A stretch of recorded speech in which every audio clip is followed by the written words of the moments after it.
જય શ્રી કૃષ્ણ વૈષ્ણવ પુષ્ટિ મહારાજ ચેનલ પરના આજના અધિક માસના સત્સંગમાં આપ સૌનું સ્વાગત છે।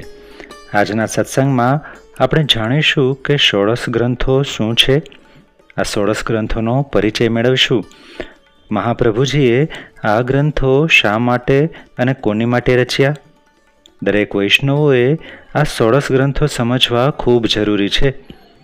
આ ગ્રંથો દ્વારા શ્રી મહાપ્રભુજીએ દરેક વૈષ્ણવોને સેવાની સાચી રીત, પુષ્ટિ માર્ગના સિદ્ધાંતો ખૂબ સચોટ રીતે સમજાવ્યા છે।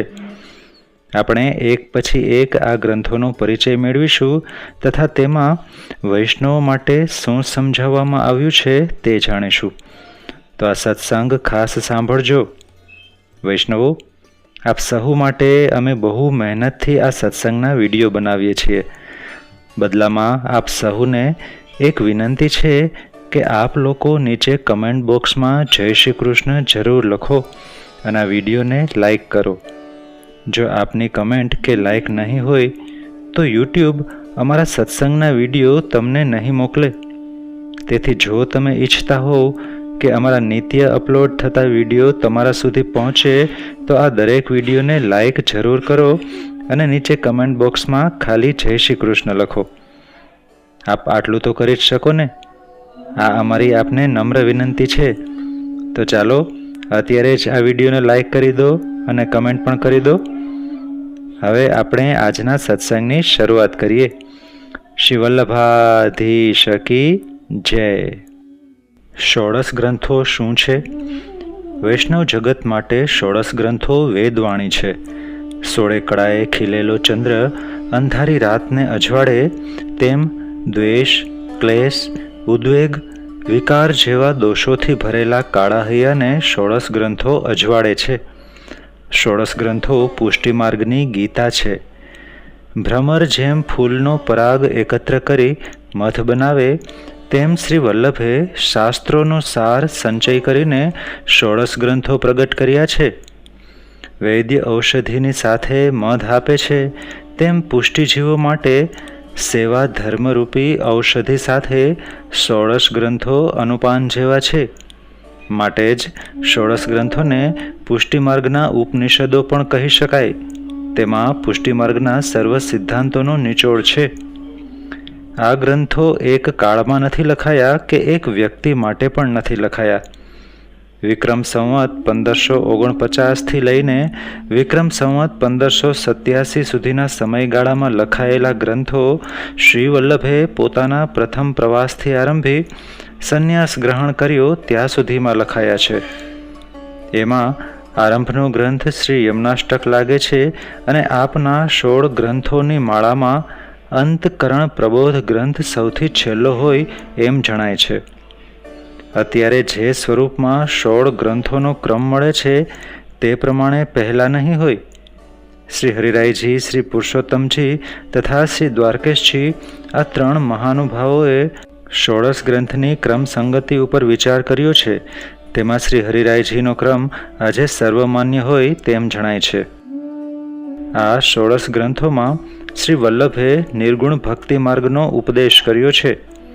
ક્યાંય ઉપદેશાત્મક તો ક્યાંક આદેશાત્મક શૈલીમાં બધે નિરૂપણ થયું છે। આ ગ્રંથો કહેતી વખતે શ્રી વલ્લભની નજર સમક્ષ કેવળ પોતાના પ્યારા વૈષ્ણવજનો હતા। જેમ સાસરે જતી કન્યાને એની મા શિખામણ અને આદેશ આપે તેવી લાગણી સાથે સંસારમાં પડેલા નિજ જીવોને ઉદ્ધાર કરાવવા માટે આપ શ્રીની અખૂટ ભાવનાનું દર્શન આ ગ્રંથોમાં થાય છે। માટે જ શિક્ષાપત્રમાં શ્રી હરિરાયજીની આજ્ઞા છે કે માર્ગનિષ્ઠા માટે શ્રી મહાપ્રભુજીના ગ્રંથોનો અભ્યાસ અતિ આવશ્યક છે। ભાગવત રસામૃત સાગરનું મંથન કરીને શ્રી મહાપ્રભુજીએ 16 કલા નિધિ ચંદ્રને પ્રગટ કર્યો તેનું નામ ષોડશ ગ્રંથ। આ 16 નાના નાના ગ્રંથો શ્રી મહાપ્રભુજીએ પોતાના અંતરંગ સેવકોને પોતાના તરફથી અંગત વિશ્વાસ અને આશ્વાસન આપવા માટે રચ્યા છે। શ્રી મહાપ્રભુજીના આ ગ્રંથો શ્રી મહાપ્રભુજી રૂપ છે અને આપ શ્રીની તિરોહિત સ્થિતિમાં આપ શ્રી જેટલી જ કૃપા તેના પાઠ કરનાર ઉપર ઉતરે છે। હવે પ્રશ્ન છે કે ષોડશ ગ્રંથની ટીકાઓ કોણે કોણે લખી છે? શ્રી ગુસાઈજીથી લઈને આજ સુધી ષોડશ ગ્રંથો ઉપર ટીકાઓ લખવાનો ક્રમ ચાલુ રહ્યો છે. શ્રી ગુસાઈજીએ 3 ગ્રંથો ઉપર ટીકાઓ લખી છે.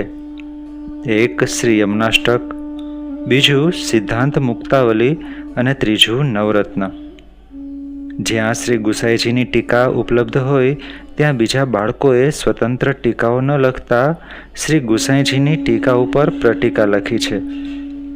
7 લાલજીમાંથી શ્રી બાલકૃષ્ણલાલજી, શ્રી ગોકુલનાથજી તથા શ્રી રઘુનાથજીએ 3 બાળકોની જ ટીકા ઉપલબ્ધ થાય છે. શ્રી બાલકૃષ્ણજીએ કેવળ ભક્તિવર્ધિની ગ્રંથ ઉપર ટીકા લખી છે. શ્રી ગોકુલનાથજીએ સિદ્ધાંત મુક્તાવલી, પુષ્ટિ પ્રવાહ મર્યાદા, સિદ્ધાંત રહસ્ય, અંતકરણ પ્રબોધ તથા સંન્યાસ નિર્ણય આ 6 ગ્રંથો ઉપર ટીકાઓ લખી છે. શ્રી રઘુનાથજીએ પુષ્ટિ પ્રવાહ મર્યાદા, સિદ્ધાંત રહસ્ય, અંતકરણ પ્રબોધ, વિવેક ધૈર્યાશ્રય, કૃષ્ણાશ્રય, ભક્તિવર્ધિની તથા સંન્યાસ નિર્ણય આમ 7 ગ્રંથો ઉપર ટીકાઓ લખી છે. ભક્તિવર્ધિની ગ્રંથ ઉપર ઉક્ત 3 ભ્રાતાઓની ટીકા લખાયેલી છે. શ્રી બાલકૃષ્ણજી અને શ્રી રઘુનાથજીની વિચારસરણી સંપૂર્ણ પ્રમાણ માર્ગના પડદાવાળી છે. શ્રી ગોકુલનાથજીની વિચારસરણી છલોછલ રસ માર્ગના ભાવથી ભરેલી છે. અને શ્રી હરિરાયજીની 7 ગ્રંથો ઉપર ટીકા છે.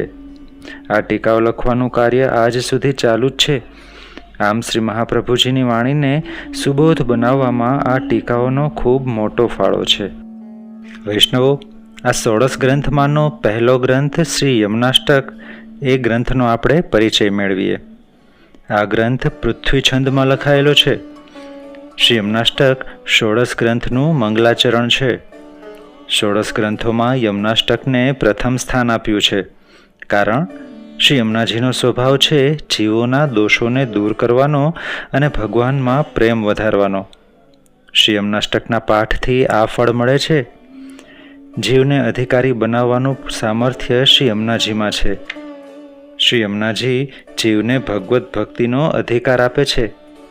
જેમ ઘરમાં આવતી વહુને એની સાસુ ઘરનો અધિકાર આપે છે, એમ સેવાના માર્ગે વળતા જીવને શ્રી યમુનાજી સેવાનો અધિકાર આપે છે.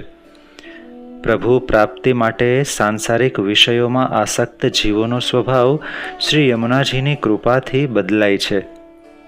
ભક્તના જીવનમાં પ્રથમ ભૂમિકા સ્વભાવ વિજય હોવાથી તે પ્રાપ્ત કરાવનાર યમુનાષ્ટકનો ગ્રંથ પહેલો આવે છે. શ્રી મહાપ્રભુજી પ્રથમ પૃથ્વી પરિક્રમા કરતા સંવત 1548માં 13 વર્ષની ઉંમરે મથુરા પધાર્યા અને વિશ્રામ ઘાટ ઉપર મુકામ કર્યો. ત્યારે પૃથ્વી છંદમાં રચેલ શ્રી યમુનાષ્ટક સ્તોત્ર દ્વારા શ્રી યમુનાજીના દિવ્ય સ્વરૂપની સ્તુતિ કરી.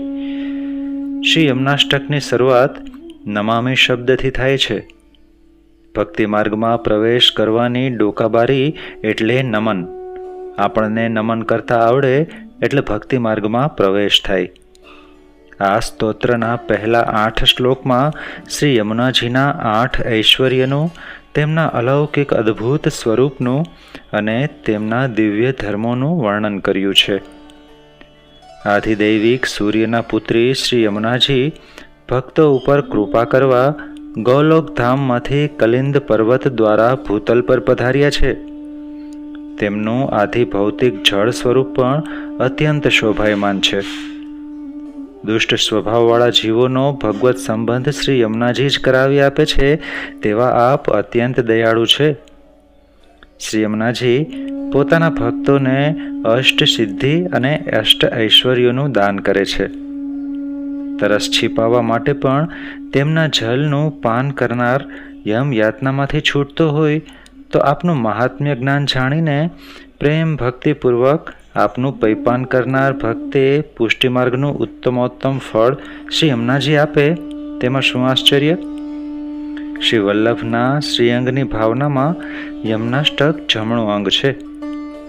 એક કિંવદંતી અનુસાર શ્રી યમુનાષ્ટક વિક્રમ સંવત 1549માં શ્રાવણ સુદ ત્રીજના દિવસે શ્રી ગોકુલમાં રચનામાં આવ્યું હતું. શ્રી વલ્લભ મહાવનમાં યમુના તટ ઉપર ગોકુલ ગામની શોધમાં ભ્રમણ કરી રહ્યા હતા ત્યારે શ્રી યમુનાજીએ પ્રગટ થઈ વર્તમાન ગોકુલનું સ્થળ બતાવ્યું હતું. ત્યારે શ્રી યમુનાના પુષ્ટિમાર્ગીય મહાત્મ્ય અથવા મહત્વનું ગાન તેમના મુખેથી અનાયાસ નીકળવા લાગ્યું હતું. શ્રી ગુસાઈજીના 252 વૈષ્ણવો પૈકીના કિશોરીબાઈ આ ગ્રંથની નીચેની પંક્તિનો શ્રદ્ધાપૂર્વક અહર્નિશ પાઠ કરતા હતા. વિશુદ્ધ મથુરા તટે સકલ ગોપ ગોપીવૃતે કૃપાજલધિ સંશિતે મમ મન સુખમ ભાવય. તેમને શ્રી યમુનાજીએ સ્વયં પધારી અલૌકિક ફળનું દાન કર્યાનો પ્રસંગ આપણે સમક્ષ મોજૂદ છે. આવા શ્રી યમુનાષ્ટક સ્તોત્રના અર્થના અનુસંધાનપૂર્વક હંમેશ પાઠ કરવાથી મળનારા અલૌકિક ફળો શ્રી મહાપ્રભુજીએ 9મા છેલ્લા શ્લોકમાં બતાવ્યા છે. તો વૈષ્ણવો, આપણે પણ નિત્ય આ યમુનાષ્ટક ગ્રંથનો પાઠ ખૂબ ભાવપૂર્વક કરીએ, જેથી આપણને પણ તેના દ્વારા મળતા અલૌકિક ફળની પ્રાપ્તિ થાય. આજના સત્સંગમાં અહીં વિરામ લઈએ અને આવતા સત્સંગમાં બાલબોધ અને સિદ્ધાંત મુક્તાવલી ગ્રંથનો પરિચય મેળવીશું. સર્વે વહાલા વૈષ્ણવોને જય શ્રી કૃષ્ણ.